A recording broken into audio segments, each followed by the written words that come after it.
Les restaurateurs rencontrés par l'AFP soulignent leur crainte de perdre des clients et leur appréhension d'avoir à gérer des situations tendues, comme David Fourton, gérant du café Sainte-Croix, à Bordeaux, qui considère le passeport comme une plaie. Le gouvernement assure que la tolérance sera de mise ces premiers jours d'application du dispositif, considéré comme une incitation à la vaccination et une préservation de la liberté, selon les mots du ministre délégué au transport Jean-Baptiste Djebbari, avec l'objectif de pouvoir éviter ainsi nouveau couvre-feu et confinement.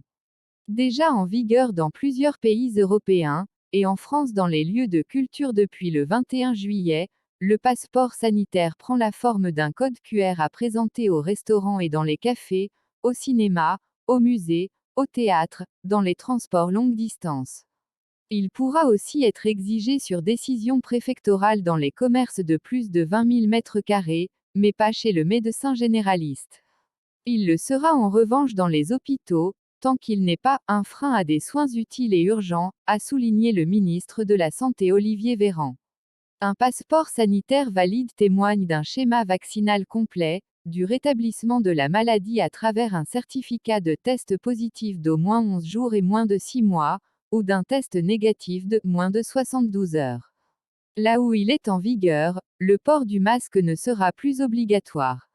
Un quart des trains contrôlés. Les passagers d'un quart des trains seront contrôlés lundi, a promis Jean-Baptiste Djebbari, des contrôles massifs mais pas systématiques.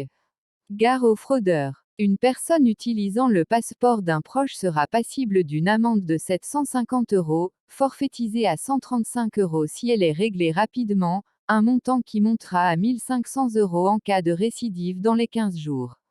Les forces de l'ordre vont contrôler, en uniforme et en civil, les établissements dont l'accès est soumis à la présentation d'un passeport, en ciblant en priorité les zones urbaines et touristiques.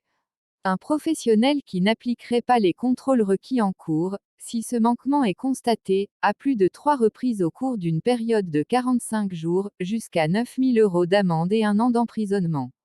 L'introduction du passeport sanitaire est contestée dans la rue. Pour le 4e week-end consécutif, près de 237 000 personnes ont défilé dans le calme samedi, selon les chiffres du ministère de l'Intérieur.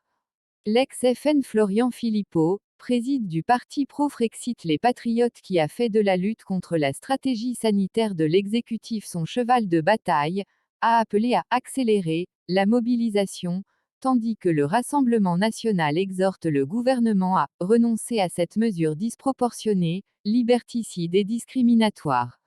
Contrôle généralisé et traçage, a déploré de son côté le leader de LFI Jean-Luc Mélenchon, en évoquant dans un tweet lundi son grand sentiment de malaise. Par ailleurs, une femme qui avait brandi samedi à Metz une pancarte antisémite lors d'une manifestation contre le passeport sanitaire a été interpellée lundi à Hombourg, Moselle, a-t-on appris de sources policières. Enseignante, elle sera suspendue en attendant les suites disciplinaires, a ajouté le ministre de l'Éducation nationale Jean-Michel Blanquer. Conseil de défense sanitaire. L'exécutif, confiant que l'objectif de 50 millions de primo-vaccinés d'ici fin août sera atteint, affirme que l'allocution d'Emmanuel Macron le 12 juillet a donné un coup de fouet à la campagne, avec plus de 6,8 millions de rendez-vous pris pour une primo-injection depuis. Le chef de l'État a aussi diffusé début août 12 vidéos sur les réseaux sociaux, vues plus de 60 millions de fois, pour répondre aux questionnements des Français sur la vaccination. Mercredi, il présidera un conseil de défense sanitaire par visioconférence où il sera notamment question d'une 3e dose de vaccin pour les plus vulnérables à la rentrée.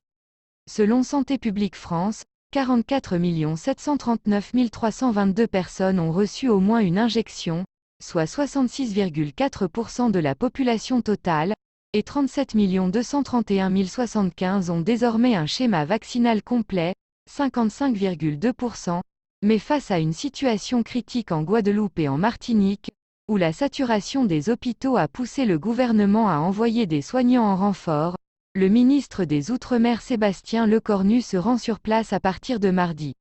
Le nombre de malades hospitalisés dans toute la France ne cesse de s'accroître, ils étaient près de 8 700 dimanche, plus 25% en 3 semaines, dont 1 556 en service de soins critiques, plus 81%.